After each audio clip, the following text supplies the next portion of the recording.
Olá pessoal, sejam bem-vindos ao Didáticativa.com. Meu nome é Eduardo e hoje a gente vai falar, no vídeo de hoje, a gente vai falar sobre a evolução financeira da Ambev. Evolução financeira aí dos últimos trimestres, de setembro de 2015 até setembro de 2017. Então, começando, a gente vai falar um pouquinho sobre a evolução e antes disso a gente obviamente caracteriza aqui a Ambev como sendo a empresa que, através de participação própria, produz, comercializa cerveja, chopps, refrigerantes e outras bebidas, aí como já é de conhecimento geral. E aí na sequência a gente vai falar então sobre os dados de resultado, balanço patrimonial e fluxo de caixa, que são a base aí de informações para a gente mostrar a evolução e os indicadores financeiros. Então, começando aqui pela demonstração do resultado do exercício, como eu tinha falado anteriormente, de setembro de 2015 até setembro de 2017. Aqui setembro de 2017 está um pouco cortado, mas a gente dá uma olhadinha nos próximos slides.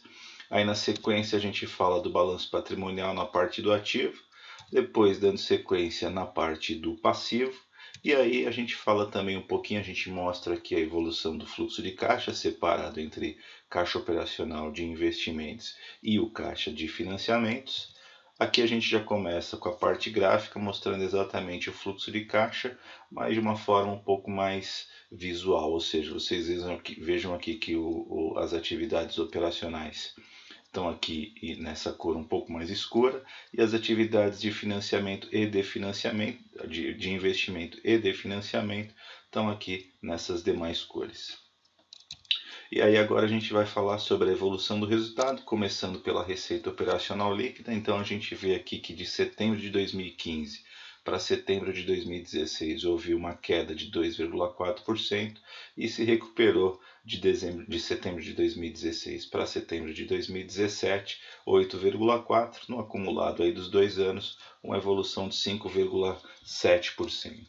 Da mesma forma, no custos com produção, houve um aumento de 12,6% aqui de 2015 para 2016, um aumento também de 6,3% de 16 para 17, no acumulado dos 2 anos, quase 20% de evolução, o que faz com que o lucro bruto tenha uma queda aí no acumulado de 1,7%, uma vez que caiu 10,5% de 2015 para 2016, teve uma recuperação de 9,8% de 2016 para 2017, por isso que o acumulado aí dos 2 anos tem essa queda de 1,7%.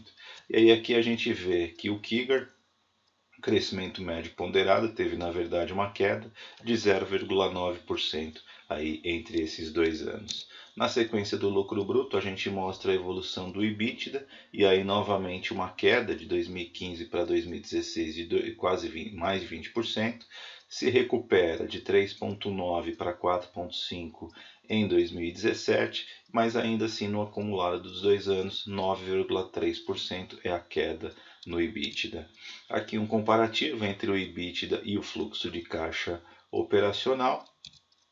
E aí a gente segue já direto para a evolução do resultado financeiro, novamente de 316,6 milhões em 2015, um aumento considerável para 675 milhões em 2017. Com isso, a evolução do lucro líquido de 2015, 2,9 bilhões, vai, comparado com 2016, quase em linha, 3 bilhões, mas com 2017 ficou quase no 0 a 0.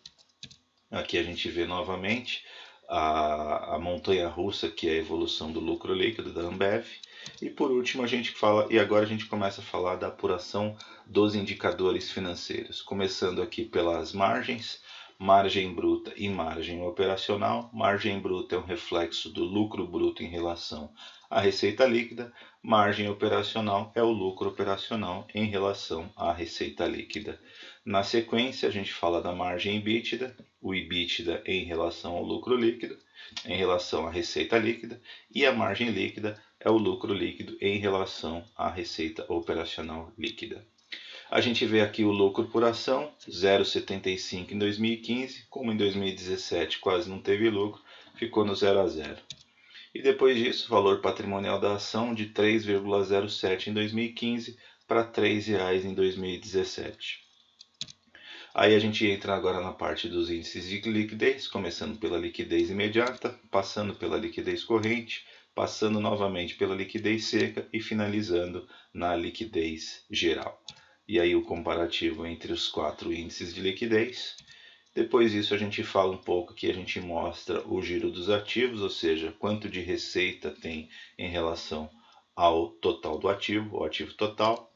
E aí a gente fala do endividamento, mostrando aqui que do ponto de vista de dívida bruta, está praticamente em linha, está controlada de 2,9 para 3,3, e do ponto de vista de dívida líquida, a Ambev tem muito mais dinheiro em caixa e aplicações financeiras do que o total da dívida, por isso que a dívida líquida dela está negativa. Aqui a relação debt equity, ou seja, dívida em relação ao patrimônio líquido, de 5,82% para 6,59%. Ela está pouco endividada em relação ao capital próprio, ao patrimônio líquido. Agora a gente fala também, está chegando no fim o vídeo, ROA, Return on Assets, retorno sobre o ativo total, de 14,53% em 2015 para praticamente zero aqui, uma vez que o ROA é em relação ao lucro líquido. Retorno sobre o patrimônio líquido, novamente, é o lucro sobre o patrimônio líquido, então de 24,45 em 2015. Aqui vocês vejam que chegou num pico de 41,69 em dezembro de 2016, mas em setembro de 2017, com o lucro zero, o retorno também é zero. E por último, o ROIC, o retorno sobre o capital investido, de 31,75% em 2015, caiu para 1,38% em 2017. Aqui no ROIC a questão não é, o ponto aqui não é o lucro, e sim o lucro operacional. Ainda assim, o lucro operacional muito baixo fez com que o ROIC do trimestre de setembro de 2017 ficasse em 1,38. E aí, por último, para fechar a parte de rentabilidade do ROIC, o principal ponto é o capital investido, e a Ambev tem, do ponto de vista de capital investido, 48 bilhões de reais em setembro de 2017. Finalizando agora, o resumo dos indicadores financeiros de setembro de 2015 até setembro de 2017, todos os itens que a gente já explorou anteriormente. É isso, pessoal, espero que tenha sido claro, espero que tenha sido objetivo. A gente se vê nos próximos vídeos. Um abraço.